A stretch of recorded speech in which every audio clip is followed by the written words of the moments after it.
할렐루야. 사랑하는 이그스피드 가족 여러분, 오늘도 하나님이 은혜의 기회를 주셨습니다.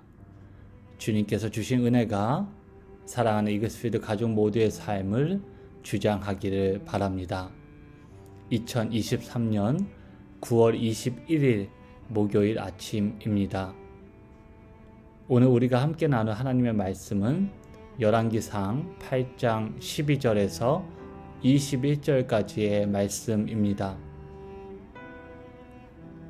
그때 솔로몬이 이르되 여호와께서 캄캄한 데 계시겠다 말씀하셨사오나 내가 참으로 주를 위하여 계실 성전을 건축하였사오니 주께서 영원히 계실 처소로소이다 하고 얼굴을 돌이켜 이스라엘의 온 회중을 위하여 축복하니 그때 이스라엘의 온 회중이 서 있더라.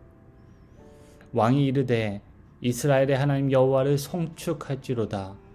여호와께서 그의 이름으로 내 아버지 다윗에게 말씀하신 것을 이제 그의 손으로 이루셨도다 이르시기를 내가 내 백성 이스라엘을 애굽에서 인도하여 낸 날부터 내 이름을 둘 만한 집을 건축하기 위하여 이스라엘 모든 지파 가운데서 아무 성읍도 택하지 아니하고 다만 다윗을 택하여 내 백성 이스라엘을 다스리게 하였노라 하신지라. 내 아버지 다윗이 이스라엘의 하나님 여호와의 이름을 위하여 성전을 건축할 마음이 있었더니 여호와께서 내 아버지 다윗에게 이르시되 내가 내 이름을 위하여 성전을 건축할 마음이 있으니 이 마음이 내게 있는 것이 좋도다.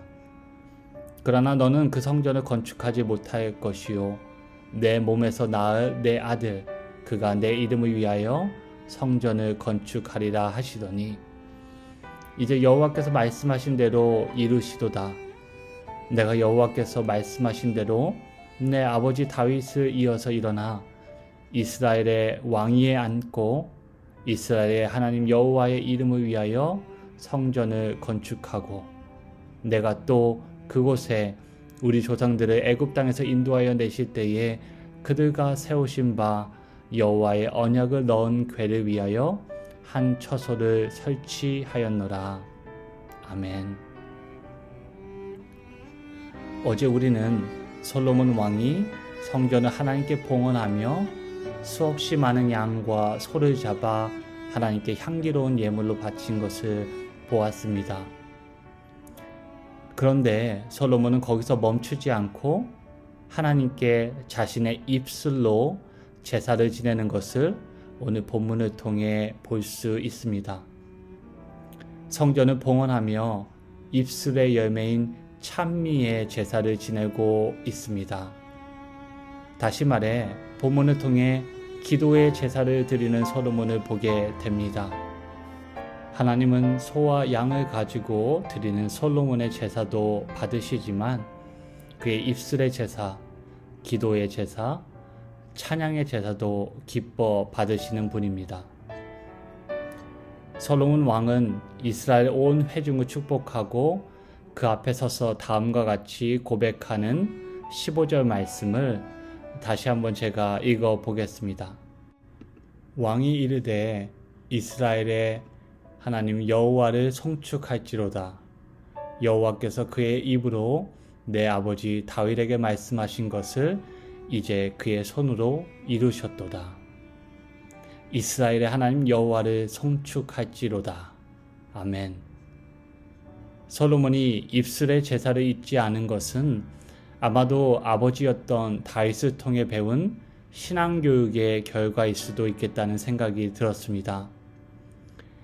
다윗의 시라 알려진 시편 69편을 보시면 다음과 같은 다윗의 고백이 등장합니다.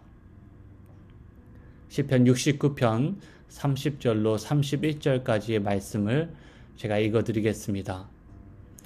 내가 노래로 하나님의 이름을 찬송하며 감사함으로 하나님을 위대하시다 하리니 이것이 소, 곧 뿔과 굽이 있는 황소를 드림보다 여호와를 더욱 기쁘시게 함이 될 것이라. 아멘. 다윗은 제물보다 찬송이 더 중요하다고 말합니다. 왜냐하면 찬송은 우리의 신앙 고백이기에 신앙 없이 믿음 없이 드리는 제사는 그것이 수백 마리의 소와 양을 잡고 드리는 제사라고 할지라도 하나님은 그런 제사를 기뻐 받으시지 않습니다. 믿음 없이는 하나님을 기쁘시게 할 수 없다는 것을 솔로몬은 아버지 다윗의 삶과 그의 가르침을 통해 배웠을 것입니다.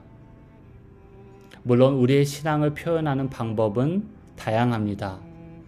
하지만 그 중에 중요한 부분이 바로 믿음의 고백이 담긴 찬송입니다. 히브리서 기자는 신자의 본분이 찬미의 제사임을 강조합니다. 그는 기록하기를 이름으로 우리가 예수로 말미암아 찬미의 제사를 하나님께 드리자. 이는 그 이름을 증거하는 입술의 열매니라. 아멘. 오늘 본문 16절에서 22절 마지막을 보시면 솔로몬은 어떻게 그의 입술로 하나님께 제사를 드리고 있는지 우리는 확인할 수 있습니다. 바로 솔로몬은 자신의 입술로 하나님의 은혜를 선포합니다. 그의 입술의 제사는 그의 조상 이스라엘이 여호와 하나님에 의해서 애굽에서 구원을 받은 사건을 선포합니다. 그리고 자신의 아버지 다윗의 때에 이르러 하나님은 온 이스라엘을 위하여 자신이 거하실 성전을 예비하게 하셨음을 그 사실을 증거하고 선포합니다.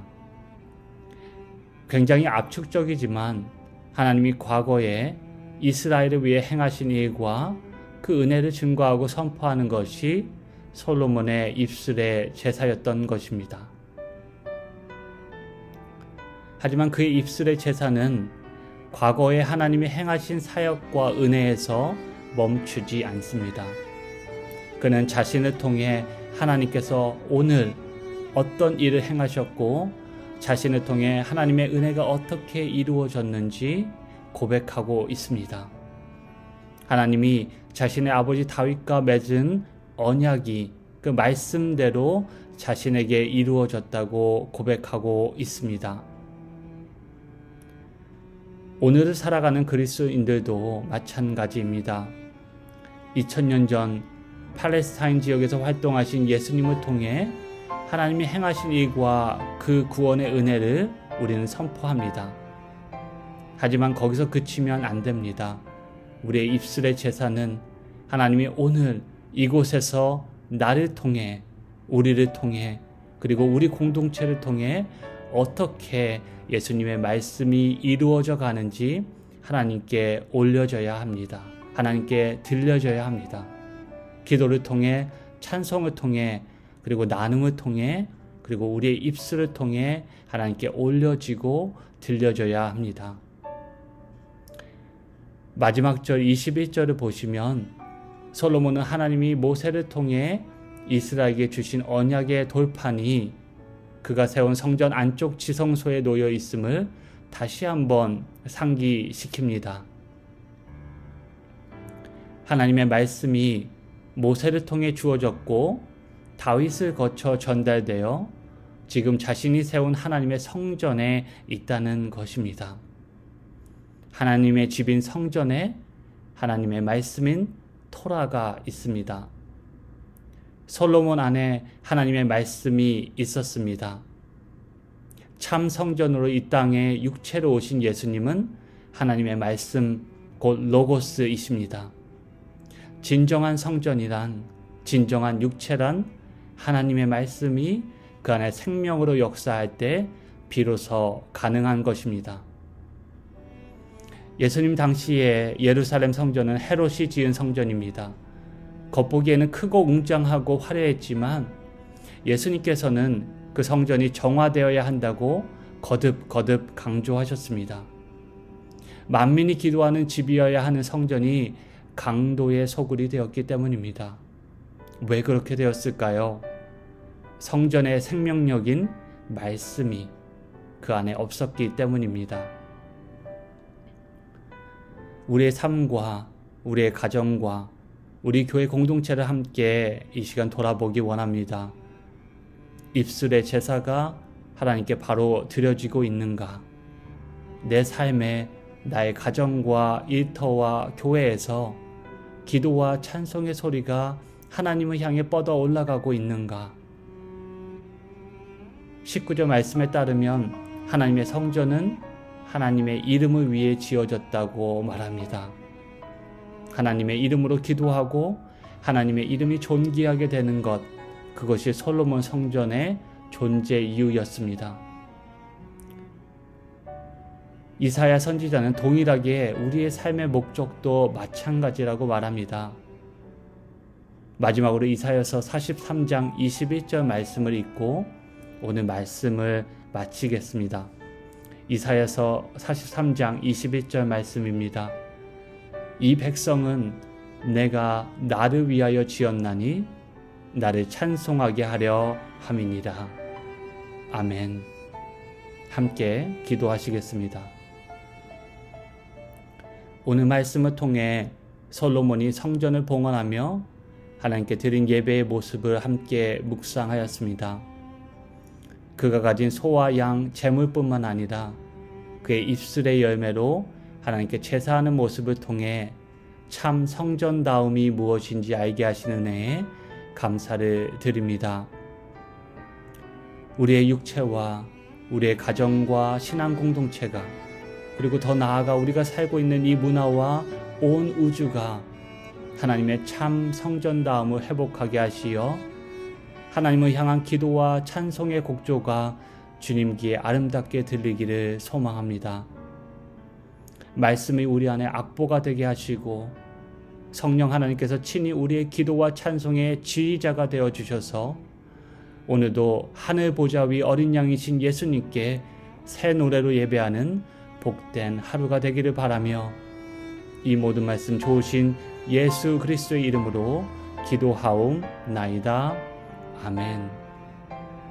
사랑하는 이글스필드 가족 여러분, 함께 나눈 말씀을 기억하시고 기도하시면 좋겠습니다.